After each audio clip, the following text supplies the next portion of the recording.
Oh my god, I can't believe my eyes. How can she lift that massive rock all by herself? She's got to be one of those adepti, surely. Oh, mighty Adeptus, please give me your blessing so that in the coming year I may reap a more bountiful salary. This is top tier in size and quality, and the condition it's in is quite simply immaculate. I'm going to award you full marks for the Sunset Vermillionite item. May I take your name? My name isn't important. I'm not even here to compete. I was just delivering this for some other people. They should be here any minute now. Shenhe, and Ningguang's little helper. Ah, so you're the ones behind this. No wonder. The rarest talent turns in the rare. But I have to correct you on one point. It's not helper, it's secretary. Okay then, Miss Secretary, what do you think of the rock we found? In truth, it is the finest piece of plustrite we have received so far. If everything goes according to plan, we will use this piece in the foundation of the jade chamber, which will enable us to proceed to the next stage of construction. As a side note, Lady Ningguang has rented some dwellings in the nearby area to serve as accommodations for the contestants. If you need a place to rest, you are welcome to stay there. Now, please excuse me. As you can see, there is still a lot of work to do on the building site. Shenhe, just now on the way over, pretty much everyone was singing your praises. Oh, really? What kind of reaction is that? So strange. Aren't you happy about it? Whenever Paimon gets praised, Paimon can't help but hold her head up high and break into a big smug smile. I've had similar compliments before. They call me an Adeptus, treat me with great deference and respect, as if I'm set apart from the common folk. Yeah, 'cause that's how Adepti are. At least the ones we've met are pretty unique and reclusive, too. But I am not... Shenhe? I'm fine. I've been exerting myself quite a lot ever since we set foot in that abode. I'm just a little fatigued. Well, Byron said that there are some makeshift hotels we can use, right? Let's go check in and take a rest. No need. I simply need to find myself a secluded place in the wilderness to sit and meditate in silence. You can't do that. It's dangerous out in the wild on your own. When you're hungry, you go eat something tasty. And when you're tired, you go lie down in a nice, comfy bed. Okay. If you... Great! Now we're talking. Let's head to our hotel.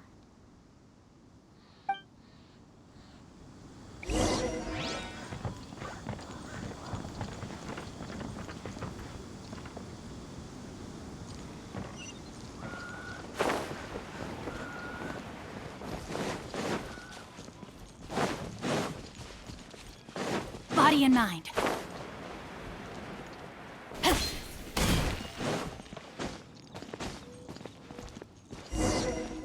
Time to act. Hi there. Checking in, are we? You're just in time. We only have 2 rooms left. Since this was chosen as the building site for the new Jade Chamber, we've had a constant stream of people in this area. And not so... business is booming for me today. Very... Great! One of your rooms is still being cleaned. I guess it should be ready within the hour. Here are your keys. All right. Hope you enjoy... Shenhe, you should go get some rest. We'll hang around outside until the other room's ready.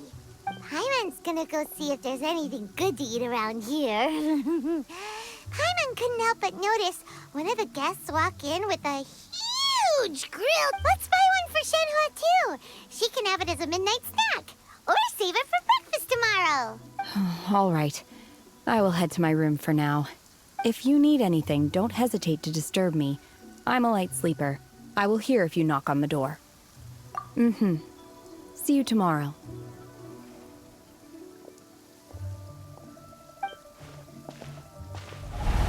Hey! Isn't that Cloud Retainer? What's she doing here? Let's go and say hi.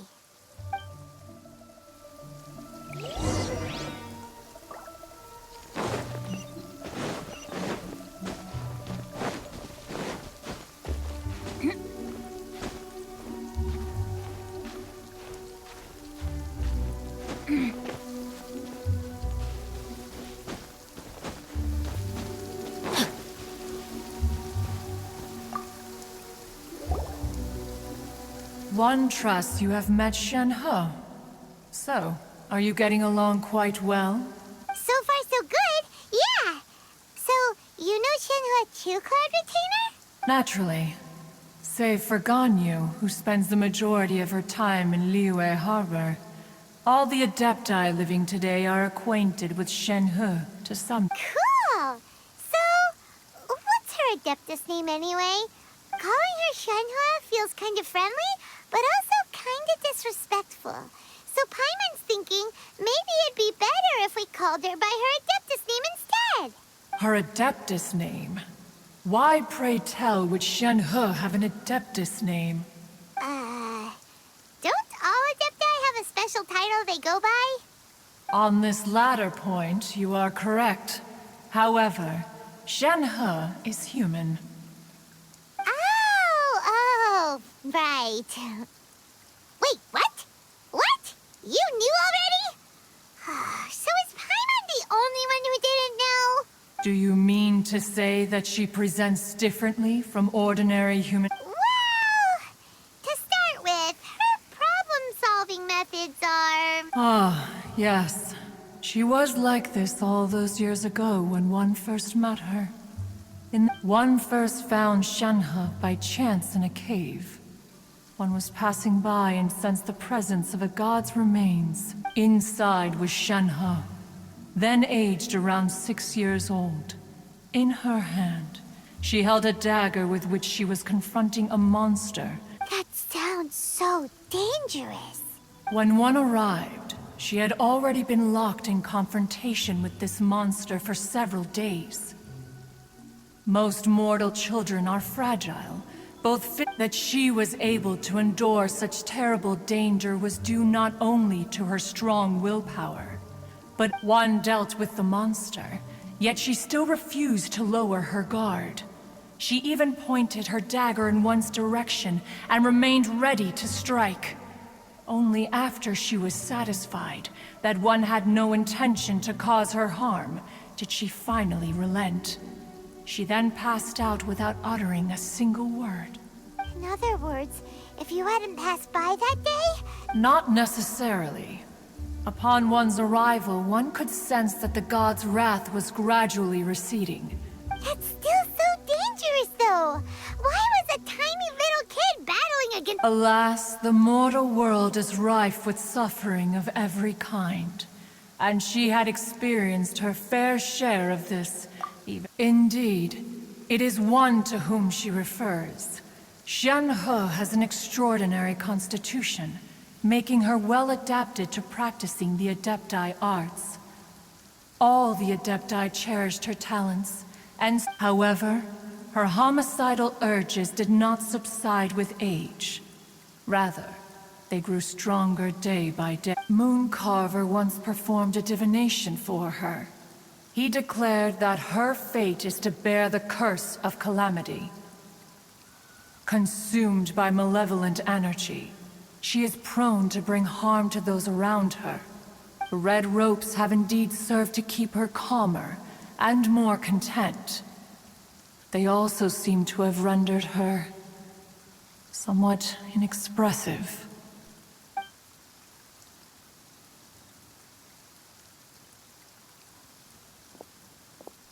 It is only by fate that people's paths may cross. Now that Shenhe's path has crossed with yours, please be sure to treasure the gift that fate has given you, and take good care of her. Oh, now Paimon gets it. You came out here to check up on Shenhe because you were worried about her, didn't you? Huh. You dare draw such a facile conclusion on the nature of one's present excursion? Incorrect. The truth is that while Ningguang once made a bold assertion that this is to be the era of the contract between Liyue and the humans. If she handles it admirably, one is willing to be a witness to her achievements. But if she does, let us conclude our conversation here for today. One has occupied enough of your time, and not... So, Shenhe isn't an Adeptus after all. adepti. Oh, no one.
Hey, so, Shenhe, Master has relayed my situation to you, I take it.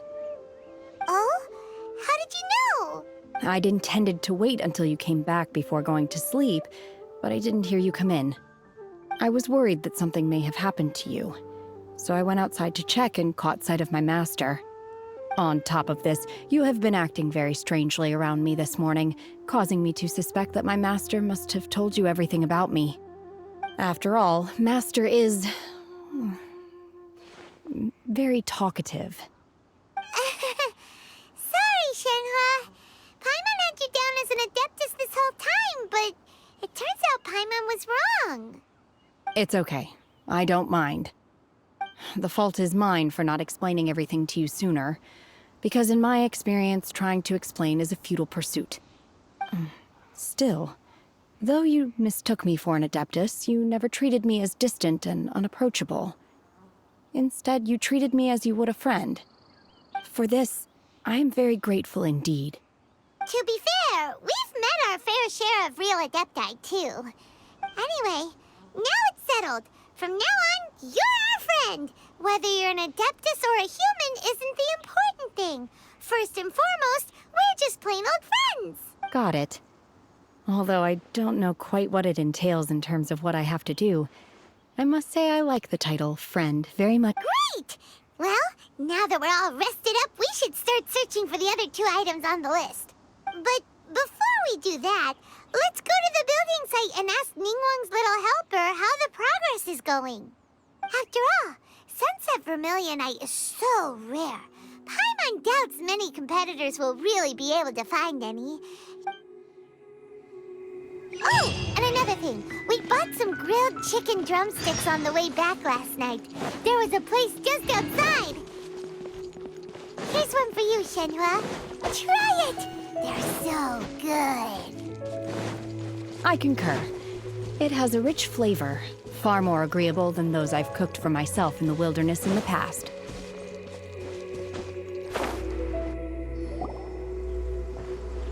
Look! Look! The jade chamber is floating into the sky! But it seems to be tied down by something. That's because it's not finished. Hey, Byron! And hey! People Paimon doesn't know? Given the enormous scale of the Jade Chamber, we split the construction work into 2 phases to make sure the structure remains balanced. Before we find some suitable plastrite, we build the Jade Chamber's keel at ground level. Once the plastrite is ready, we place it into the keel and let the partially constructed Jade Chamber rise up to the height of the surrounding mountain peaks.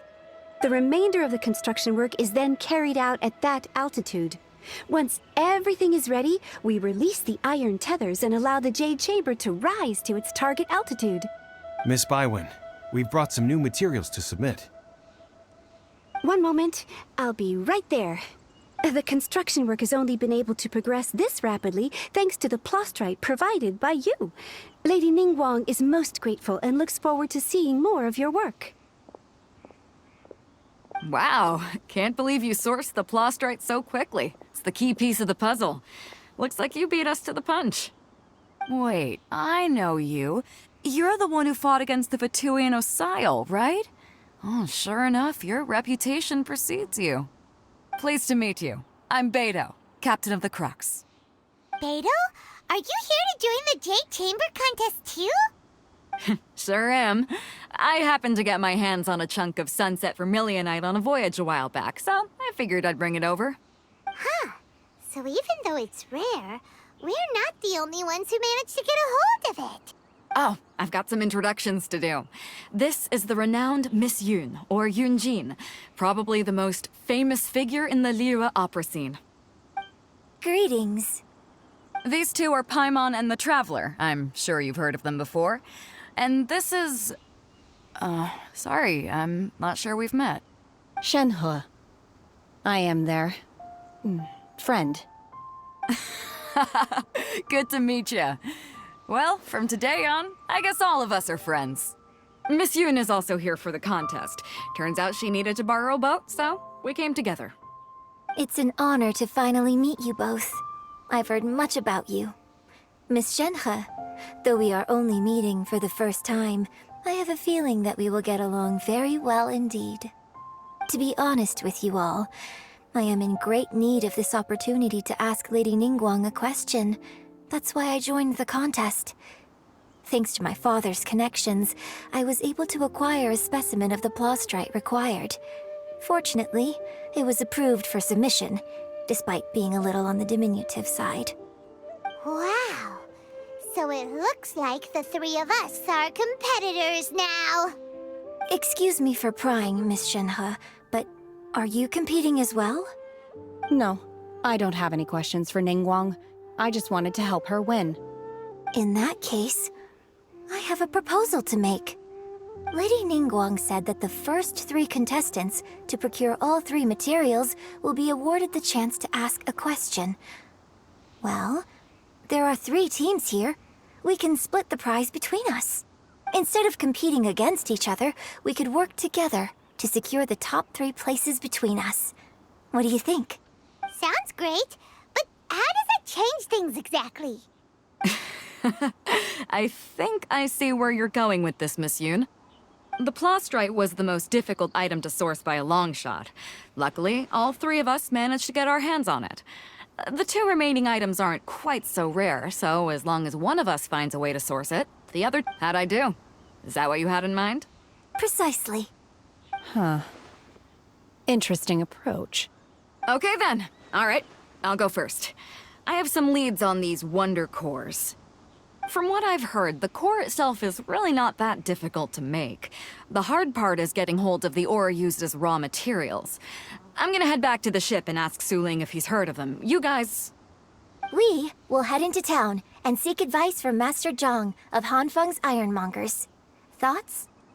Wonderful. We'll split into teams then, and whoever makes progress first brings all of us a step closer to victory. I'm gonna take off. See you later. Okay, let's go! By the way, what question are you gonna ask Ningguang Yunjin? I'm looking for a venue to host the performance of our new opera. Lady Ningguang has excellent judgment, so I would like to hear her opinion. Ooh, what's the opera called? Paimon wants to go see it.